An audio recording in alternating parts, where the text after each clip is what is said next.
کہہ دو غم حسین منانے والوں سے، کہہ دو غم حسین منانے والوں سے، مومن کبھی شہید کا ماتم نہیں کرتے۔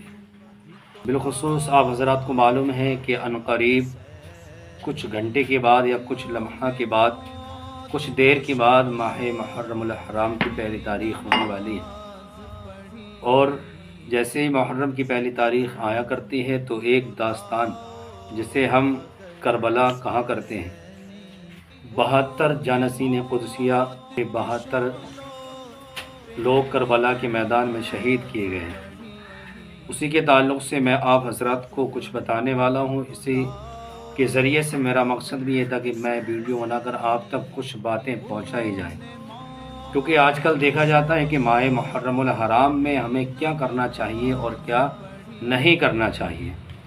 بہت سا دیکھا جاتا ہے بہت سے علاقوں میں، گاؤں میں، کہ جو ہے پہلی تاریخ جب لگتی ہے تو جاہلیت کی ایک ڈور شروع ہو جایا کرتی ہے، ایک جاہلیت کا تار شروع ہو جایا کرتا ہے، ڈھول تاشے اور ڈی جے باجے اس طریقے کی لوگ حرکتیں کرنا شروع کر دیتے ہیں، یہاں تک کہ سینوں کو پیٹا کرتے ہیں۔ اسی کے تعلق سے میں کچھ باتیں آپ حضرات تک پہنچاؤں گا، آپ ویڈیو میں بنے رہیں، انشاءاللہ پوری ویڈیو دیکھ کر جائیں تاکہ آپ کو پوری بات سمجھ میں آ جائے۔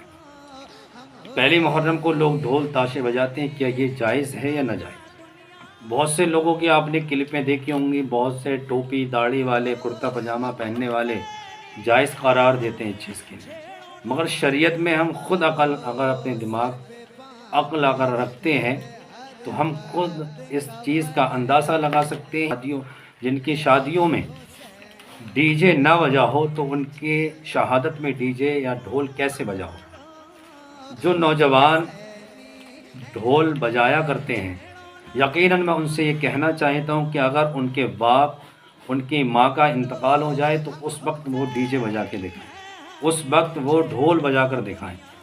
کیا اس وقت وہ ڈھول بجا سکتے ہیں؟ تو ان کا جواب یہی آگا کہ یار ہمارے گھر میں ہمارے باپ کا انتقال ہو چکا ہے، ہماری ماں کا انتقال ہو چکا ہے، تم ڈھول بجانے کی کہتے ہیں؟ تو پھر امام حسین کی شہادت میں ڈھول کیوں بجایا کرتے ہیں؟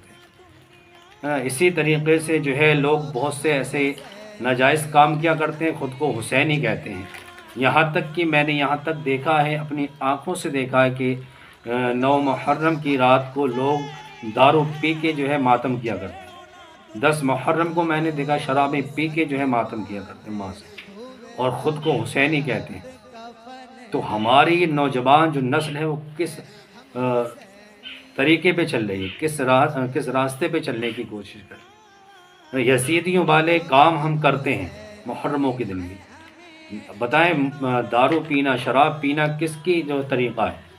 امام حسین رضی اللہ تعالیٰ عنہ کربلا کے میدان میں آپ نے اپنا ہاتھ مبارک آپ نے اس کی بیعت کیوں نہیں کی؟ کیونکہ وہ شرابی تھا، جواری تھا، ناجائز کام کرنے والا تھا، ڈھول تاشے بجانے والا تھا۔ ایک طرف ڈی جے بج رہے تھے، ایک طرف ڈھول تاشے بج رہے تھے، اور ایک طرف نمازیں ادا کی جا رہی تھیں۔ یہ جو 72 تھے یہ نمازوں کو ادا کر رہے ہیں، تو آج ہم وہی کام کر رہے ہیں۔ ہمارے بچے میری ویڈیو جو بھی جس تک پہنچے آپ غور کریں کہ ہمارے کئی بچے، ہماری جو نوجوان نسل ہے، کہیں یہ تو ان کاموں میں مبتلا نہیں ہے کہ یہ کہیں ایسا تو نہیں کہ 10 محرم کو 9 محرم کو شرابیں پی کے دارو پی کر جو ہے ماتم کیا کرتے ہیں؟ ماتم تو ویسے بھی جائز نہیں ہے۔ علامہ اقبال فرماتے ہیں نا کہ کہہ دو غم حسین منانے والوں سے، کہہ دو غم حسین منانے والوں سے، مومن کبھی شہید کا ماتم نہیں کرتے۔ اور کسی نے کہا تھا کہ لوگ سینہ پیٹ کر کہتے ہیں ہائے حسین، اور ہم سینہ تان کر کہتے ہیں واہ حسین، نا؟ کیونکہ اللہ قرآن میں فرماتا ہے جو شہید کیے جائیں اللہ کی راہ میں قربان ہو گئے انہیں مردہ مت کہو، یعنی مردہ گمان بھی مت کہو، مگر ہم اپنی عادتوں کے مطابق اسی کام کو کیا کرتے ہیں۔ ایسے ایسے لوگ جاہل بھی نکلتے ہیں، کرتا ٹوپی پہننے والے، داڑھی رکھنے والے، خود کو مولوی کہنے والے بھی کہتے ہیں کہ ڈھول بجانا یہ سارے کام کرنا جائز ہے۔ میرے پیارے یہ جائز نہیں ہو سکتا۔ خود اپنی عقل کے گھوڑے دوڑائیں، اپنی عقل سے سوچیں گے تو انشاءاللہ ہمیں اس کا مطلب خود سمجھ میں آ جائے گا۔ جو ہمارے دل کا مفتی ہے وہ ہمیں خود بتائے گا کہ یہ جائز ہے یا ناجائز ہے۔ خود سوچیں تھوڑی دیر کے لیے ہم کیا کام کریں۔ ہمارا کام تو یہ ہونا چاہیے تھا پہلے محرم جب آئے تو مولا حسین کے صدقے میں ہم اچھے کام کریں، لنگر کیا کریں، پہلی تاریخ جب آئے روزے رکھیں، لنگر کریں، نمازیں ادا کریں، ہے نا۔ ہمارا اسلامی سال جو ہے، یہ نیا سال جو شروع ہوتا ہے ہمارا، وہ اسلامی سال یہ محرم کی پہلی تاریخ کو ہوتا ہے، یعنی قربانی میں ہمارا ختم ہوتا ہے، قربانی سے شروع ہوا کرتا ہے۔ تو ہمیں یہ کوشش کرنا چاہیے، یہ رب کا خوف ہونا چاہیے، خدا کا خوف ہو ہمارے سینوں میں، یار ابھی تک میری پوری سال نمازیں قضا ہوتی رہیں، انشاءاللہ اب ماہ محرم الحرام کی پہلی تاریخ آئی، میں توبہ کرتا ہوں اپنے گناہوں سے اور 5 وقت کی نماز پابندی سے پڑھنے کی کوشش کروں گا۔ قرآن نہیں پڑھتا تھا، قرآن پڑھنے کی کوشش کروں گا۔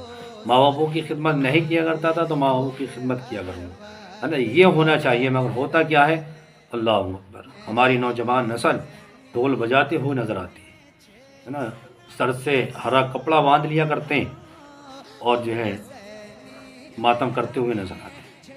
تو کیا چیز ہے یہ؟ ہم آخر کس راستے پہ چلنے کی کوشش کریں؟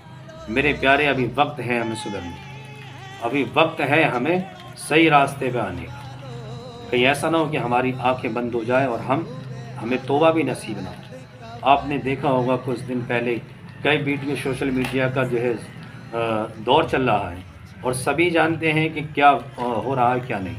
آپ نے دیکھا ہوگا بہت سی ایسی ابھی کچھ فی الوقت میں ایسی موتیں ہوں کہ ان کے لیے کسی کو پتہ بھی نہیں کہ یہ ختم ہو جائیں گی، آنکھ بند ہو گئی، سانسیں رک گئیں اور جو ہے انتقال ہو گیا۔ توبہ کرنے کی توفیق بھی نصیب نہیں۔ تو کوئی پتہ نہیں میرے پیارے کہ ہم کب ہمارا انتقال ہو جائے۔ جو وقت ملا ہے، جو سانسیں ملی ہیں، اسے غنیمت جان کے اللہ کی بارگاہ میں توبہ کریں اور نمازوں کی پابندیاں کریں، قرآن کی تلاوت کریں۔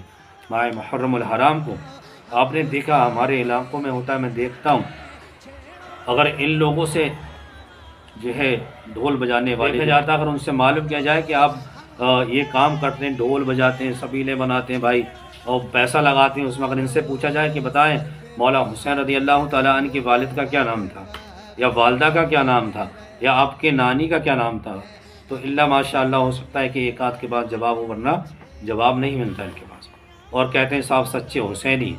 میں تو یہ کہتا ہوں کہ جس کے دل میں امام حسین کی محبت ہو تو وہ سینے پیٹنے کے لائق نہیں بلکہ تعظیم کے لائق ہوا کرتے ہیں۔ میں تو یہ کہنا چاہتا ہوں جو لوگ یہ کرتے ہیں انہیں توبہ کرنا چاہیے، ایسے کام کریں جس سے امام حسین راضی ہو جائیں، ایسے کام کریں جس سے پیارے آقا مدینے والے مصطفیٰ صلی اللہ علیہ وسلم راضی ہو جائیں، ایسے کام کریں جس سے رب راضی ہو جائے۔ میرے پیارے، اپنے آپ کو خود کو سنبھالنے کی کوشش کریں، خود کو صحیح راستے پہ لانے کی کوشش کریں، کہیں ایسا نہ ہو کہ ہمیں حشر کے میدان میں رسوائیوں کا سامنا کرنا پڑے۔ تو یزیدیوں والے کام نہیں بلکہ حسینیوں والے کام کریں، نمازوں کی پابندی کریں، لنگر خوب کیا کریں، امام حسین کے صدقے میں لنگر کو لٹایا کریں، ہے نا، نمازوں کی پابندی کریں، قرآن کی تلاوت کریں، نیک کام جہاں تک ہو کام کریں۔ اللہ تبارک تعالیٰ سے دعا ہے کہ ہمیں اور آپ کو سننے سے زیادہ عمل کی توفیق عطا فرمائے۔ اللہ تبارک تعالیٰ ہمارے گناہوں کو معاف فرمائے اور مولا حسین کے صدقے میں اللہ تبارک تعالیٰ ہمیں نمازی بنائے، ہمارے گناہوں کو معاف فرمائے۔